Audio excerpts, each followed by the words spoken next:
तो आज हम इस वीडियो में पढ़ने वाले हैं दो चर वाले रैखिक समीकरण युग्म। ठीक है, तो वैसे मैं आपको बता दूं कि मैंने जो पहला चैप्टर दूसरा चैप्टर ये कंप्लीट कर चुका है, आपने देखा भी होगा। और आज हम इसके तीसरे चैप्टर दो चर वाले रैखिक समीकरण युग्म की बात हम करने वाले हैं। तो बेसिक जानकारी अगर मैं आपको दे दूं तो शायद आप अपने पर्सनालिटी के जो क्वेश्चंस हैं उसको आसान तरीके से सॉल्व कर पाएंगे। ठीक है, तो मैं बिल्कुल आसान तरीके से मैं आपको जो महत्वपूर्ण बातें हैं वो मैं आपको बता दूंगा। ठीक है, तो सुनिएगा, देखिए। वैसे इस चैप्टर का नाम है दो चर। क्या नाम है? दो चर। तो यहाँ पर पहली बात आपको ये नोटिस करनी है कि आपको ध्यान देना है कि दो चर होने चाहिए। कितने चर होने चाहिए? दो चर होने चाहिए। अब दो चर का मतलब आप ले लेंगे एक x दूसरा y। ठीक है, वैसे आप कोई भी ले सकते हैं, लेकिन हम लोग बेसिकली क्या लेते हैं, एक x लेते हैं और एक y, है ना। चर और चर आप सब जानते हैं। तो दो चर हो गया। और यहां पर बोला है रैखिक। क्या बोला है? रैखिक। रैखिक का मतलब उसका घात एक होना चाहिए। उसका घात कितना होना चाहिए सारे बच्चे? एक होना चाहिए। ठीक है, तो दो चर होना चाहिए x y, रैखिक यानी कि उसका घात कितना होना चाहिए? एक होना चाहिए। समीकरण यानी समीकरण बोल दिया तो इसका मतलब कि इक्वल का चिन्ह होना चाहिए, बराबर का चिन्ह होना चाहिए, है ना। तो आइए समझते, जैसे मान लीजिए मैं आपको दे दिया कि 5x + 3y बराबर में 0 लिख दिया। ठीक है, तो पहली बात यह है कि इसमें दो चर आपको दिखाई दे रहा है। एक चर आपको x दिखाई दे रहा है, दूसरा चर आपको क्या दिखाई दे रहा है? y दिखाई दे रहा है ना। तो ये दो चर वाला कहला गया। अब यहां पर बोला है रैखिक। क्या बोला है? रैखिक। तो इस x और y का घात कितना है? एक है ना। तो ये रैखिक भी हो गया। समीकरण की बात कर रहा, बराबर का चिन्ह आपको देखने को मिल रहा है, तो ये समीकरण भी है। तो इस समीकरण को सारे बच्चे आप बोल सकते हैं दो चर वाले रैखिक समीकरण। मेरी बातें समझ में आ रही है? तो आपने क्या नोटिस किया कि हम जो पढ़ रहे हैं दो चर वाले रैखिक समीकरण, तो उसमें कितने चर होने चाहिए? दो चर होने चाहिए। बताइए कौन कौन होना चाहिए? एक x और एक y। क्या कोई और एबीसीडी का लेटर नहीं हो सकता है? बिल्कुल हो सकता है। लेकिन हम लोग क्या करते हैं कि एक x को ले लिए हैं और एक किसको ले लिए हैं? y को ले लिए। तो ये दो मेरा चर हो गया। और रैखिक का मतलब, जैसे आपने पढ़ा होगा कि रैखिक बहुपद के घात कितने होते हैं? तो एक होते हैं। द्विघात बहुपद के घात कितने होते हैं? दो होते हैं, पढ़ा है ना आपने। और त्रिघात बहुपद के घात कितने होते हैं? तीन होते हैं। तो जो रैखिक है, तो सिंपल सी बात है कि उसका पावर एक होना चाहिए। तो x का पावर एक है ना, y का भी पावर एक है। तो ये रैखिक भी है। बराबर का चिन्ह आपको देखने को मिल रहा है, समीकरण का भी रूप ले लिया है। तो ये हम जो समीकरण की बात कर रहे हैं, ये हमारा हो जाएगा दो चर वाला रैखिक समीकरण। लेकिन अब हमको यहां पर एक शब्द और देखने को मिल रहा है, युग्म। युग्म का मतलब होता है जोड़ा। युग्म का मतलब जोड़ा। जैसे आप ले सकते हैं, जैसे आप चप्पल पहने हुए, चप्पल का जोड़ा हो गया आपका, है ना। तो वैसे जोड़ा तो बहुत सारी इस दुनिया में, जोड़ा की बात अगर की जाए तो आप एक हस्बैंड वाइफ की भी जोड़ी होती है ना। तो एक जोड़ा के फॉर्म में होना चाहिए। तो हम यहां पर क्या बात करने वाले हैं कि युग्म, तो जो एक समीकरण तैयार हो गया, एक और समीकरण जोड़ा के रूप में रहेगा। ठीक है, जैसे एक और मैं समीकरण लिख देता हूं, 3x + 9y बराबर 0। तो अब ये जो है दोनों मिलकर एक युग्म हो गया। बात समझ में आ रहा? युग्म का मतलब आपको समझ में आ रहा? जोड़ा होना चाहिए, जोड़ा के फॉर्म में होना चाहिए, दो दो होना चाहिए। हर एक शब्द जो आपने फोकस किया, जो आपका चैप्टर है दो चर वाला रैखिक समीकरण युग्म, तो आप जो चैप्टर आप बोल रहे हैं उस चैप्टर का पूरा मतलब आप समझ रहे हैं, अगर आपको आ जाएगा तो इस चैप्टर की आप कमजोरी आप समझ जाएंगे, और इसके जो अंदर के जो क्वेश्चंस है ना, वो बड़े आसानी से आप लगा पाएंगे। तो हर एक शब्दों का कुछ ना कुछ मतलब है। दो चर होना चाहिए यानी x और y होना चाहिए, रैखिक होना चाहिए यानी उसका घात एक होना चाहिए, समीकरण होना चाहिए यानी इक्वल का चिन्ह होना चाहिए, है ना। तो ये आपका जो है, मैंने जो दो समीकरण लिख दिया, हम इसको कह सकते हैं दो चर वाले रैखिक समीकरण युग्म। क्लियर? एक और एग्जांपल मैं अगर कहूं आपसे कि दो चर वाले रैखिक समीकरण का एक और एग्जांपल देना है हमको, ठीक है, तो ये तो आप दे सकते हैं ना। जैसे आप मान लीजिए मैंने लिख दिया 3x प्लस 9y बराबर 13, है ना। एक ये क्या हमारा समीकरण बन सकता है, दो चर वाला रैखिक समीकरण है ये। अगर मैं पूछूं आपसे कि क्या ये दो चर वाला रैखिक समीकरण है, तो आप क्या जवाब देंगे? बिल्कुल है, क्योंकि इसमें x और y दो चर देखने को मिल रही है, उनका घात कितना है, 1 है, बराबर का चिन्ह भी देखने को मिल रहा है, तो ये दो चर वाला रैखिक समीकरण है। लेकिन जब युग्म की बात कर दी जाएगी तो एक साथी इसका और होनी चाहिए, है ना। जैसे मैं यहां पर लिख देता हूं 8x माइनस 3y बराबर 15। तो अब ये दो एक साथ हो गया, तो हम इसे बोलेंगे युग्म। क्या बोलेंगे? युग्म। तो दो चर होना चाहिए, रैखिक होना चाहिए, समीकरण होना चाहिए, और युग्म यानी दो दो समीकरण एक साथ आ जाएगा, ठीक है। तो ये होता है दो चर वाला रैखिक समीकरण युग्म। तो आप जो चैप्टर की जो बेसिक है वो आपने समझ लिया। तो थोड़ा सा और आगे बढ़ते हैं और आगे समझते हैं। देखिए अगर मैं यहां पर लिख दूं कि दो चर वाले, ठीक है, रैखिक समीकरण युग्म, ठीक है, का व्यापक रूप। कौन सा रूप? व्यापक रूप, ठीक है। तो व्यापक रूप क्या होता है वो थोड़ा सारे बच्चे समझ लेते हैं कि एक होता है a1x plus b1y plus c1 बराबर 0, ठीक है। उसी तरह से यहां लिख सकते हैं a2x plus b2y plus c2 बराबर 0। दो समीकरण एक साथ हो गया। अब आप यहां पर करना क्या वाले हैं कि देखो इसमें a1 b1 c1 a2 b2 c2, ठीक है, a1 b1 c1 a2 b2 c2। ये आप कोई भी रियल नंबर आप ले सकते हैं, कोई भी वास्तविक संख्याएं आप ले सकते हैं, ठीक है। a1 b1 c1 a2 b2 c2 की जगह पर कोई भी वास्तविक संख्याएं आप ले सकते हैं। जैसे मैं कह दूं कि एक उदाहरण इस पर हो दे दिया जाए। देखिए एग्जाम्पल आप समझिए, जैसे मैंने a1 के जगह पर, इसकी जगह पर मैंने 7 रख दिया, तो 7x हो जाएगा। b1 की जगह पर 9 ले लिया, 9y हो गया। c1 की जगह पर 10 ले लिया, बराबर 0। एक समीकरण हमारा तैयार हो गया। उसी तरह से a2 की जगह पर 8 ले लिया, b2 की जगह पर 10 ले लिया, c2 की जगह पर 11 ले लिया, बराबर 0 बन गया हमारा। तो एक कहा जाता है कि दो चर वाले रैखिक समीकरण का जो व्यापक रूप होना चाहिए a1 b1 c1 यानी कि a1x b1y c1 बराबर 0, a2x b2y c2 बराबर 0, ठीक है। तो इसमें अगर मैं आपसे पूछूं सारे बच्चे कि ये जो 7 लिखा हुआ है यहां पर, ये आपका a1 हो जाएगा, और जो 8 लिखा हुआ है यहां पर, ये आपका a2 हो जाएगा। उसी तरह से अगर मैं आपसे ये कहूं कि यहां b1 है, तो मैंने b1 की जगह पर क्या लिख दिया, 9 लिख दिया, और यहां b2 है तो b2 की जगह पर मैंने क्या लिख दिया, 10 लिख दिया, सही है। और यहां पर देखा जाए तो c1 है, तो c1 की जगह पर मैंने क्या लिख दिया, 10 लिख दिया, और जो c2 है इसकी जगह पर मैंने क्या लिख दिया, 11 लिख दिया, ठीक है। तो आप a1 b1 c1 a2 b2 c2 इनके जगह पर कोई भी रियल नंबर आप लेकर आप ऐसे समीकरण तैयार कर सकते हैं, ठीक है। तो दो चर वाला रैखिक समीकरण युग्म, जरा बोलिए तो आप भी। दो चर होने चाहिए, एक मैंने x ले लिया, दूसरा क्या ले लिया, y ले लिया, ठीक है। रैखिक है, उसका घात कितना होना चाहिए, 1 होना चाहिए, ठीक है। बराबर का चिन्ह भी देखने को मिल रहा है आपको। तो ये जो एग्जाम्पल्स आपको देखने को मिल रहा है सारे बच्चे, इसी को हम कहते हैं दो चर वाले रैखिक समीकरण युग्म।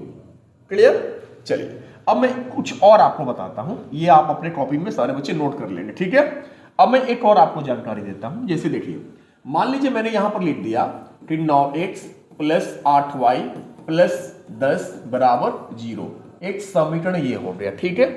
और मैं कह दूं यहां पर 13x प्लस 17y प्लस 3 बराबर 0, ये हो गया समीकरण दूसरा, ठीक है। तो मैं अगर आपसे पूछूं कि a1 कितना है, तो a1 ऊपर वाला ले लीजिए, कितना हो जाएगा। अच्छा मैं यहां पर लिख भी देता हूं, देखिए ये हमारा a1 हो जाएगा और ये नीचे वाला हमारा a2 हो जाएगा, ठीक है। तो a1 हमारा क्या हो जाएगा, 9 हो जाएगा, और a2 हमारा कितना हो जाएगा, 13 हो जाएगा, राइट। सारे बच्चों को समझ में आ रहा है। उसी तरह से मैं पूछूं कि B1 कितना हो जाएगा और B2 कितना हो जाएगा, ठीक है। तो B1 हो जाएगा ये ऊपर वाला और B2 हो जाएगा ये नीचे वाला। तो B1 हो जाएगा कितना 8 और B2 हो जाएगा कितना हमारा 17। ये भी क्लियर हो गया। और उसी तरह से अगर हम C1 की बात करते हैं तो C1 हमारा कितना हो जाएगा 10 और यहां C2 हमारा हो जाएगा 3। तो सारे बच्चे आप अगर ऐसे दो समीकरण आपको दिए रहेंगे तो A1 B1 C1 A2 B2 C2 पूछेगा तो मुझे लगता है कि आप सारे बच्चे निकाल सकते हैं। कोई दिक्कत है? बिल्कुल आसान है। तो A1 B1 C1 A2 B2 सारा खेल इस पर है ना। इस चीज को मैं आपको बताऊंगा, है ना। अभी आगे सुनते जाइए मेरी बातें। तो A1 B1 C1 A2 B2 C2 बोलो तो जरा। A1 B1 C1 A2 B2 C2 एकदम स्पीड में। A1 B1 C1 A2 B2 C2। चलो अब जैसे मैं एक और एग्जांपल देता हूं, ठीक है आपको, और मैं आपसे पूछता हूं। यहां पर मैंने लिख दिया 13x प्लस 14y प्लस 3 बराबर 0, 15x माइनस 3y प्लस 10 बराबर 0। ये समीकरण पहला हो गया और ये समीकरण दूसरा हो गया। युग्म है, युग्म मतलब जोड़ा, जोड़ा के फॉर्म में रहेगा। दो चर में है, एक चर x है, दूसरा चर y है। और मैं अगर सारे बच्चों से ये पूछूं कि मुझे इसमें A1 बताइए, है ना, तो कितना होगा A1? ऊपर वाला A1 हो जाएगा 13 हो जाएगा। और मैं पूछूं कि A2 मुझे बताइए तो सारे बच्चे बताएंगे कि 15 हो जाएगा, राइट। उसी तरह से मैं कहूं कि B1 कितना होगा तो B1 कितना होगा 14 हो जाएगा और B2 कितना होगा तो B2 माइनस में 3 हो जाएगा। ये भी निकाल लिया हम लोग, सही है। और उसी तरह से हम कहेंगे C1 कितना होगा तो आप सारे बच्चे बोलेंगे 3 होगा और C2 कितना होगा 10 होगा।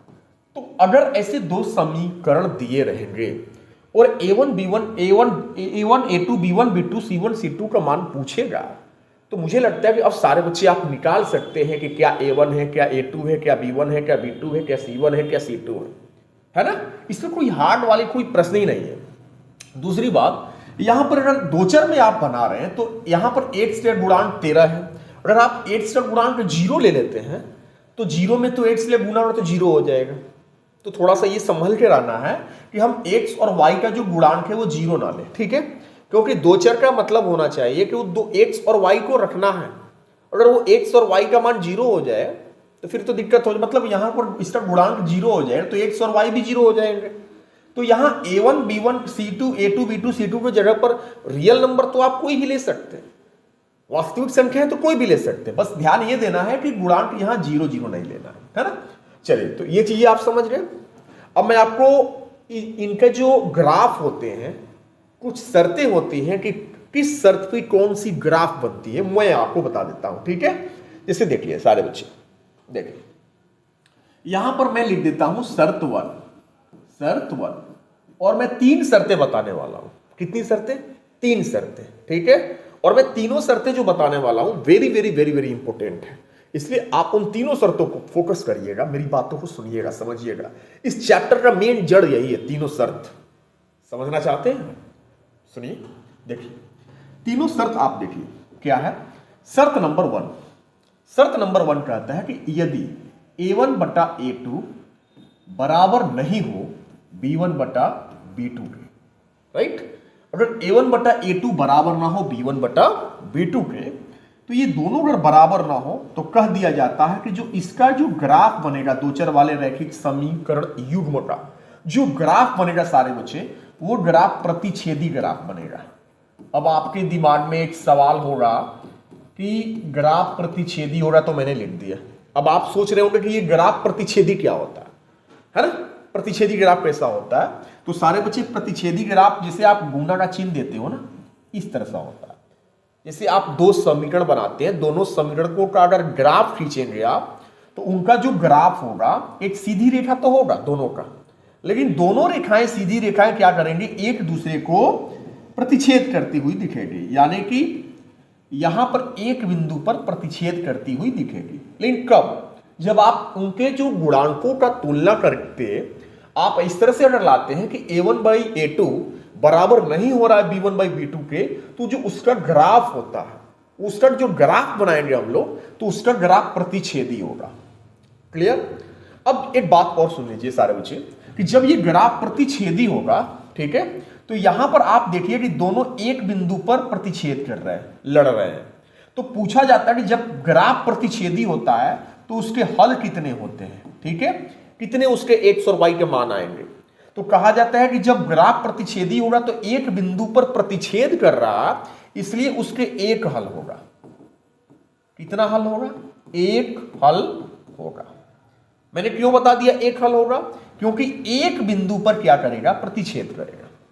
क्लियर? एक बिंदु पर क्या करेगा? प्रतिच्छेद करेगा, इसलिए एक हल होगा। और जिसके हल होते हैं सारे बच्चे, उसको हम लोग कहते हैं संगत हल।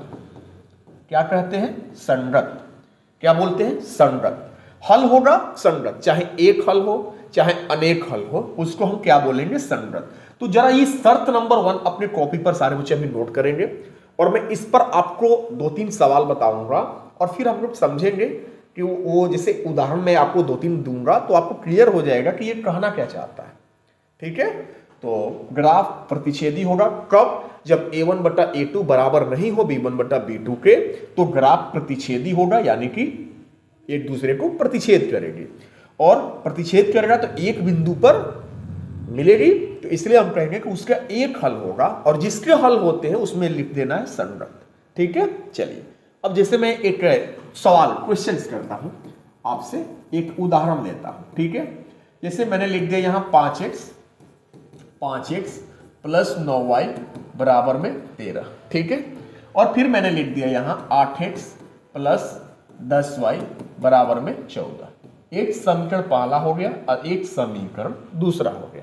और मैं पूछूंगा आपसे कि इसका अगर हम ग्राफ बनाएंगे तो ग्राफ कैसा होगा। ठीक है?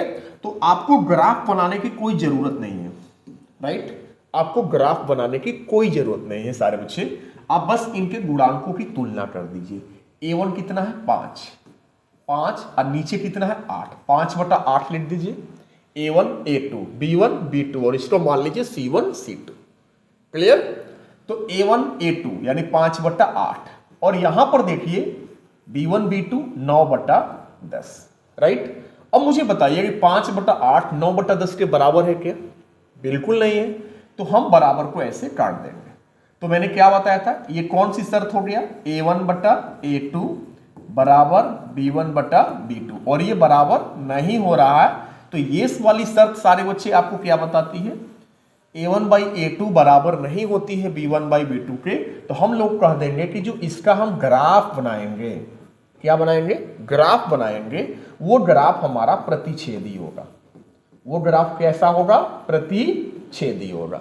प्रतिच्छेदी ग्राफ कैसा होता है? गुना का चिन्ह दिखा दीजिए, इस तरह से होता है, राइट? अगर ये पूछा जाए कि ग्राफ तो प्रतिच्छेदी होगा, ठीक है, अगर ये पूछा जाए कि इसके कितने हल होंगे, ठीक है, जब हम इसको सॉल्व करेंगे तो x और y के कितने मान आएंगे, तो एक बिंदु पर प्रतिच्छेद कर रहा है, तो कहा जाएगा कि इसके एक हल होगा। कितने हल होगा? एक हल होगा, राइट? और जिसके हल होते हैं उसके लिए बोल दिया जाता है संगत। क्या बोल दिया जाता है? संगत। तो मुझे आप बताएं, सारे बच्चे बताएं, क्या ये वाला जो फर्स्ट उदाहरण है मेरा, आपको समझ में आ रहा है ये चीजें? कि आपको इसको ग्राफ बनाकर भी नहीं दिखाना है, आप बस ऐसे गुणांकों की तुलना करके आप शो कर देते हैं कि इसका ग्राफ ऐसा बनेगा, ग्राफ इसका प्रतिच्छेदी होगा। ठीक है? तो बस a1 बाई a2 बराबर नहीं होना चाहिए b1 बाई b2। क्लियर? अब आइए शर्त 2 पे चलते हैं। ठीक है? एक एग्जाम्पल हो गया। अब हम चलते हैं शर्त 2। शर्त 2, दूसरा शर्त हम समझते हैं। ठीक है? तो दूसरा शर्त क्या है सारे बच्चे ध्यान दीजिएगा। दूसरा शर्त है कि यदि a1 बाई a2 बराबर हो जाए b1 बाई b2 के, और ये भी बराबर हो जाए c1 बाई c2 के, सब क्या हो जाए? तीनों बराबर हो जाए। दूसरी शर्त है कि a1 बाई a2 बराबर हो जाए b1 बाई b2 के, और ये भी बराबर हो जाए c1 बाई c2 के। तो हम इस ये वाली शर्तों को लागू करेगा तो हम साफ कर देंगे कि जो ग्राफ हमारा बनेगा वो ग्राफ हमारा समपाती बनेगा। ग्राफ कैसा होगा सारे बच्चे? ग्राफ समपाती होगा। अब आप कहेंगे कि ग्राफ प्रतिच्छेदी तो समझ गए, गुना का चिन्ह होता है, लेकिन समपाती ग्राफ कैसा होता है? क्लियर? तो मैं आपको बता देता हूं कि समपाती ग्राफ कैसा होता है। देखो, समपाती ग्राफ में एक लाइन ऐसे अगर जा रही है, ठीक है, तो दूसरी लाइन क्या होगी कि इसको प्रतिच्छेद करते हुए नहीं जाएगी, इसी लाइन के ऊपर दूसरी लाइन भी जाएगी, इसी लाइन के ऊपर दूसरी लाइन भी जाएगी। राइट? यानी एक लाइन है, उसी लाइन के ऊपर दूसरी भी लाइन जा रही है, तो ऐसे ग्राफ को हम बोलते क्या है? समपाती ग्राफ बोलते हैं। क्या बोलते हैं? समपाती। क्लियर? चलिए, तो समपाती ग्राफ समझ में आ गया। चलिए, अब ये पूछा जाएगा इसके कितने हल होंगे, तो आप देखिए कि जो प्रतिच्छेदी ग्राफ होता था सारे बच्चे, वो एक बिंदु पर प्रतिच्छेद करता था, एक बिंदु पर मिलता था, तो उसके एक हल होते थे ना, इसके एक हल होते थे। लेकिन ये तो सभी बिंदुओं को टच करते हुए जा रहा है। बताइए आप मुझे, ये तो एक लाइन दूसरी लाइन को सभी बिंदुओं को टच करते हुए जा रहा है, तो ये पूछा जाए कि इसके कितने हल होंगे, तो क्या बताइएगा? आपको यही बोलना है कि इसके अनेक हल होते हैं, इसको अनेक हल होते हैं या अनंत हल होंगे, अनंत हल होंगे। क्या मेरी बातें समझ में आ रही? मैं अगर ये पूछूं आपसे कि समपाती ग्राफ के अनंत हल क्यों होते हैं, तो क्या जवाब दीजिएगा आप? आपको तो यही बताना होगा ना कि समपाती ग्राफ के अनंत हल इसलिए होते हैं क्योंकि ये सभी बिंदुओं को, एक लाइन दूसरी लाइन को सभी बिंदुओं को टच करते हुए जा रहा है, इसलिए इसके अनंत हल होंगे, यानी अनेक हल होंगे। आज जिसके हल होते हैं, मैंने उसके लिए बोला है सारे बच्चे कि उसमें आपको बोलना है संगत। क्या बोलना है? संगत। तो इसका भी संगत माना जाएगा। ठीक है, जिसके हल होते हैं। आपने पीछे देखा, पीछे आपने क्या देखा? देखो, आपने जो अगर शर्त पहला देखा था कि a1/a2 बराबर नहीं है b1/b2 के, तो ग्राफ हमारा कैसा होता था? प्रतिच्छेदी होता था। और उसके कितने हल होते थे? एक। क्यों एक हल होते थे बताइए आप? क्योंकि एक बिंदु पर कर रहा है। ठीक है, और जिसके हल होंगे उसमें क्या लिखना है? संगत। अब इसमें देखिए आप सारे बच्चे, इसमें आप देखिए कि ये तीनों बराबर है, a1/a2 बराबर b1/b2 बराबर c1/c2, ये तीनों बराबर हो जाएगा, तो आपको बोलना है ग्राफ समपाती होगा। और समपाती का मतलब एक लाइन के ऊपर दूसरी लाइन जाएगी। ठीक है, तो सभी बिंदुओं को टच करते हुए जाएगी, इसलिए इसके अनेक हल होंगे, यानी कि अनंत हल होंगे। और जिसके हल होंगे उनको क्या लिखना है? संगत। इस पर एक क्वेश्चन आ जाते हैं, है ना? इस पर एक क्वेश्चन मैं आपको बता देता हूं, देखिए ध्यान से। जैसे मैं एक सारे बच्चे एक उदाहरण पे आपको समझा रहा हूं कि मैंने लिख दिया 5x + 6y बराबर में 10। ठीक है, फिर मैंने लिख दिया 10x + 12y बराबर में लिख दिया 20। ये पहला समीकरण और ये हमारा दूसरा। अब देखेंगे शर्त के अनुसार कि किस शर्त पे हमारा बैठ रहा है। ठीक है, तो a1/a2 लिखेंगे तो 5 बटा में क्या लिखेंगे? 10। आराम से हो गया। फिर उसी तरह से लिखेंगे बराबर 6/12। अब पहले दोनों को चेक कर लेते हैं बराबर है कि नहीं है, तब आगे काम बढ़ाएंगे। तो देखो 5 से 10 कट जाए 2 बार में, 6 से 12 कट जाए 2 बार में, बराबर हो जाएगा। तो हम उसको भी अब लिख देते हैं बराबर 10/20। सही है। अब हम क्या करने वाले हैं, इसको जब कटाएंगे, इसको 5 एकम 5, 5 दूना 10, 6 एकम 6, 6 दूना 12, 10 एकम 10, 10 दूना के 20। तो तीनों में सारे बच्चे आप देखिए कि तीनों में 1/2, 1/2, 1/2, यानी कौन सी शर्तें आ गई? a1/a2 बराबर है b1/b2 के और ये बराबर है c1/c2 के। ये पीछे वाला शर्त सब बराबर है, राइट? a1/a2 बराबर b1/b2 बराबर c1/c2, सब बराबर हो गई। तो सब बराबर हो गई। तो मैं अगर पूछूं सारे बच्चों से कि अगर ये पूछा जाए कि इसका ग्राफ कैसे बनाएंगे, इसका ग्राफ कैसा होगा, तो सारे बच्चे आप क्या बताएंगे? इन दोनों का ग्राफ अगर बनाया जाए तो ग्राफ कैसा होगा? तो हम कहेंगे ग्राफ जो होगा इसका, वो ग्राफ हमारा समपाती होगा। कैसा होगा? इसका जो ग्राफ होगा सारे बच्चे समपाती होगा। अब कोई पूछ देना आपसे इस समपाती ग्राफ कैसा होता, तो ये मत कि आपकी बोलती बंद हो जानी चाहिए, है ना? समपाती ग्राफ आपको अगर कोई पूछे तो आप कहिएगा कि एक लाइन ऐसे हम खींच दिए, राइट? तो इसी लाइन के ऊपर दूसरी भी लाइन होनी चाहिए, इसी लाइन के ऊपर दूसरी भी लाइन होनी चाहिए। ये आपका जो ग्राफ होता है समपाती होगा। और हो सकता है पूछ दिया जाए, यही प्रश्न में पूछ दिया जाए। चलो एक तो मैं पूछ दिया कि इस प्रश्न में कि ग्राफ कैसा होगा, आपने तुलना करके गुणांकों को बता दिया कि समपाती ग्राफ होगा। हो सकता है एग्जाम में यह पूछ दिया जाए कि इसके कितने हल होंगे। समझ रहे मेरी बात? कितने हल होंगे, तो आप क्या बताइएगा। जब ये प्रश्न पूछ दिया जाए कि इसके कितने हल होंगे, तो आपको बताना है कि इसके अनंत हल होंगे, अनगिनत हल होंगे। कैसे? क्योंकि संपाती ग्राफ को अगर आप ध्यान से देखेंगे तो दोनों लाइन एक दूसरे को प्रत्येक बिंदु पर टच करते हुए आगे बढ़ रही है ना। तो हम कहेंगे कि इसके अनंत हल होंगे, अनंत हल होगा। सही है। और जब अनंत हल होगा तो हम जिसके भी हल होंगे उसके लिए हम कहते हैं संगत। क्योंकि आप जब प्रश्नावली बनाओगे ना तो ये चीजें आएंगी, पूछ देगा कि इसके ये संगत हल है कि असंगत है, तो आपको बताना है संगत है। क्लियर? तो कितनी शर्तें हो गई? 2 शर्तें हो गई। दोनों शर्तें आप ध्यान से देख लीजिए। देखिए, शर्त 1, a1/a2 बराबर नहीं होना चाहिए b1/b2 के। तो ग्राफ कैसा होगा? ग्राफ प्रतिच्छेदी होगा, है ना। प्रतिच्छेदी ग्राफ होगा, एक हल होगा, संगत होगा। चलो, अब उसके बाद दूसरा वाला शर्त क्या है कि a1/a2 बराबर b1/b2 बराबर c1/c2, है ना। तीनों बराबर है तो ग्राफ कैसा होगा? संपाती होगा। सारे बच्चों ने संपाती ग्राफ भी देख लिया कैसा होता है ना। और कितने हल होंगे? तो अनंत हल होंगे। और इसमें भी लिखना है संगत। क्लियर? अब आइए, इस पर भी आपने एक क्वेश्चंस देखा था। अब शर्त नंबर 3, ये लास्ट शर्त है। मात्र 3 शर्तें हैं, तीनों शर्त पर ये आपका चैप्टर है, खत्म हो जाता है। ठीक है। तो ग्राफ 3 है, शर्तें 3 है। एक ग्राफ आपने प्रतिच्छेदी पढ़ा, दूसरा ग्राफ आपने संपाती पढ़ा, तीसरा भी आप ग्राफ सुन लीजिए वो ग्राफ कैसा होता है, शर्तें क्या होती है। ठीक है। तो शर्त नंबर 3 सारे बच्चे क्या है वो भी आप समझ लीजिए। शर्त नंबर 3 कहता है कि यदि a1/a2 बराबर है b1/b2 के और ये बराबर नहीं है c1/c2 के, यानी शुरू में तो दोनों बराबर है, इन तीसरा वाला बराबर नहीं है। बात समझ में आ रहा? तीसरा वाला बराबर नहीं है, तो इस कंडीशन में हम लोगों को क्या लिखना होगा कि जो ग्राफ होगा हमारा, ठीक है, जो ग्राफ होगा वो होगा हमारा समांतर। ग्राफ कैसा होगा?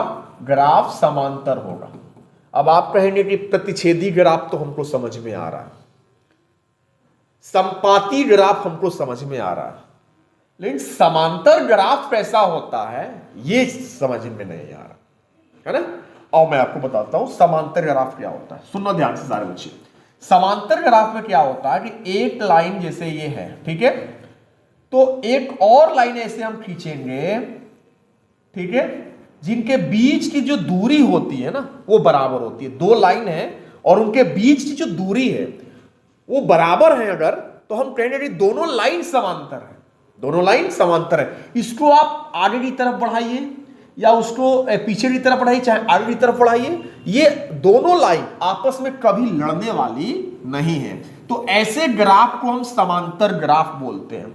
जैसे मैं एग्जांपल्स अक्सर देता हूं कि आप बांस वाली जो सीढ़ी होती है ना, तो जो बांस की जो सीढ़ी होती है उनके बीच में जो बाता लगाते हैं आप, क्या वो बड़ा छोटा होता है कि लगभग सब बराबर होता है? तो दोनों के बीच की दूरी बराबर होती है। रेलवे की पटरी का एग्जांपल्स आप ले सकते हैं, उनके भी बीच की दूरियां क्या होती है? बराबर होती है। तो समांतर रेखाएं वही होती है जिनके बीच की जो दूरी होती है वो बराबर होती है।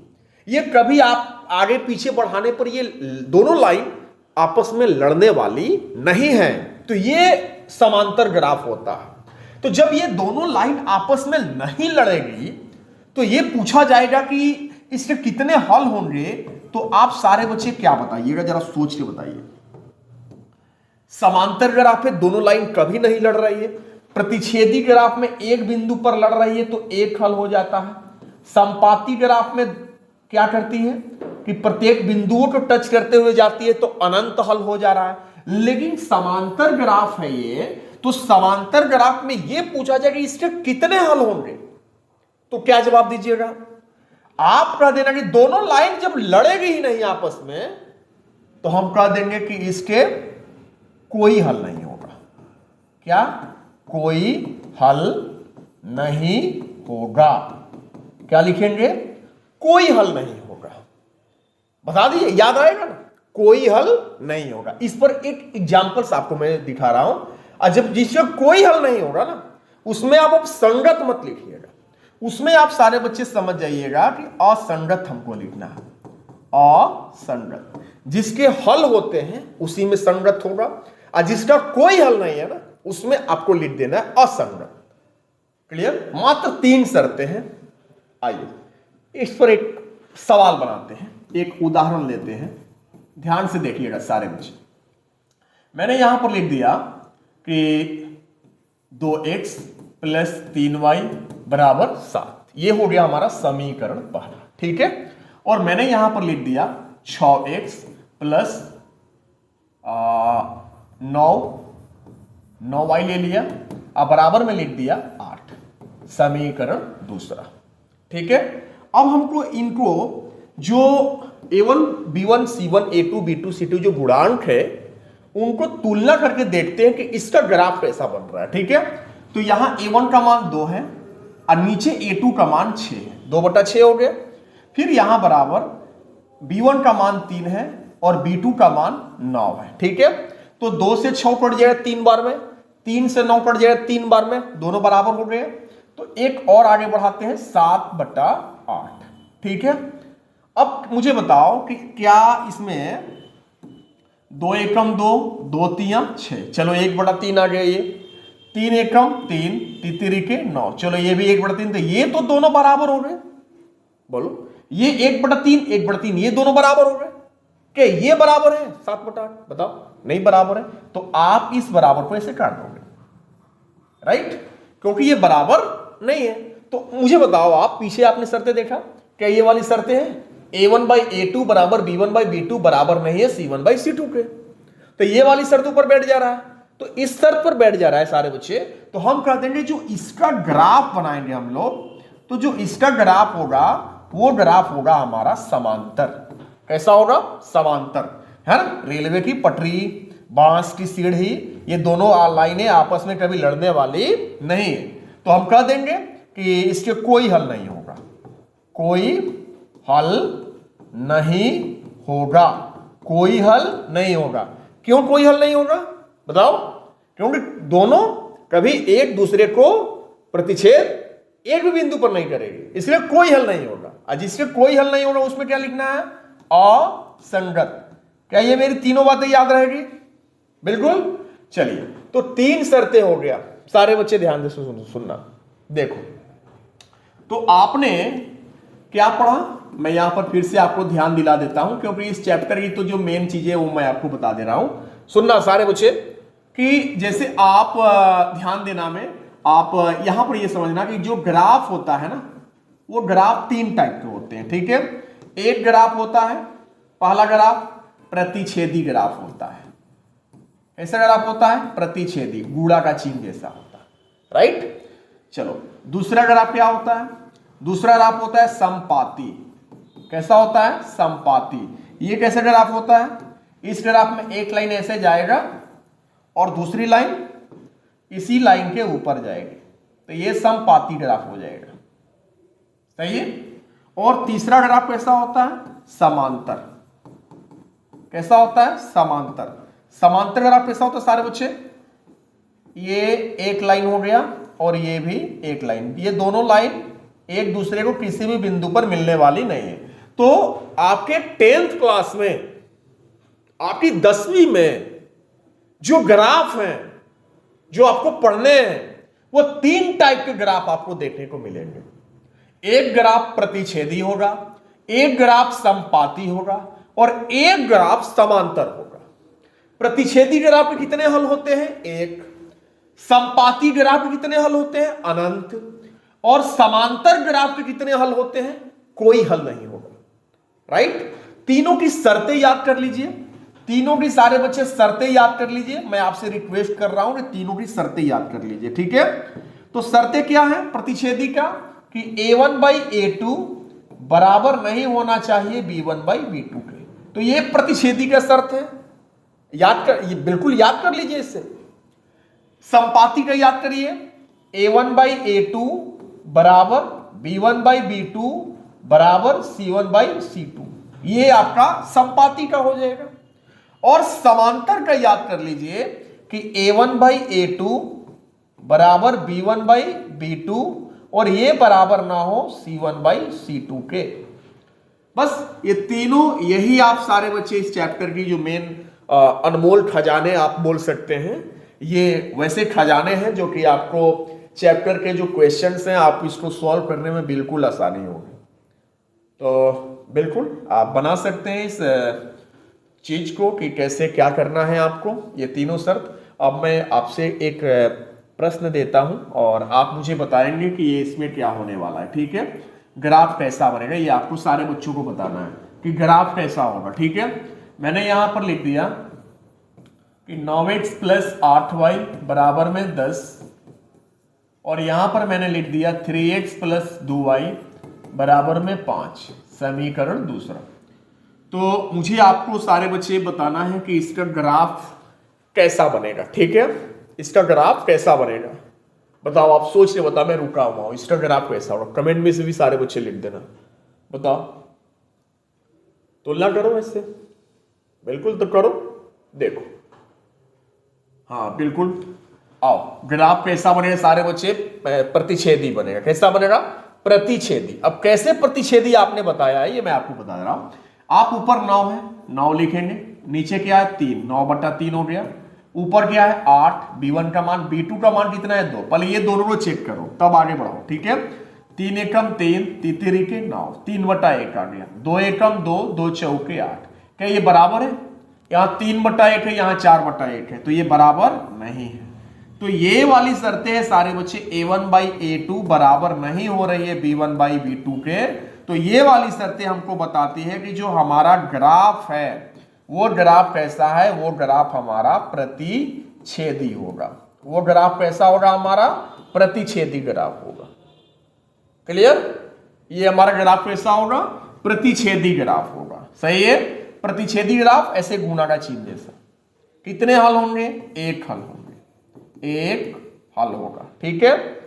और जिसके हल होते हैं उसमें आपको क्या लिखना है, संगत। क्या लिखना है, संगत आपको लिखना। क्लियर हो गया, तो ये चीज आपने समझा। चलिए, तो आज मैं इस वीडियो में यहीं तक आपको छोड़ देता हूं, और जो भी बेसिक चीजें सारे बच्चे वो आप समझ सकते हैं। ये मेन चीजें थी, ये आपको थोड़ा सा ध्यान देना है, ठीक है। चलिए, धन्यवाद सारे बच्चे।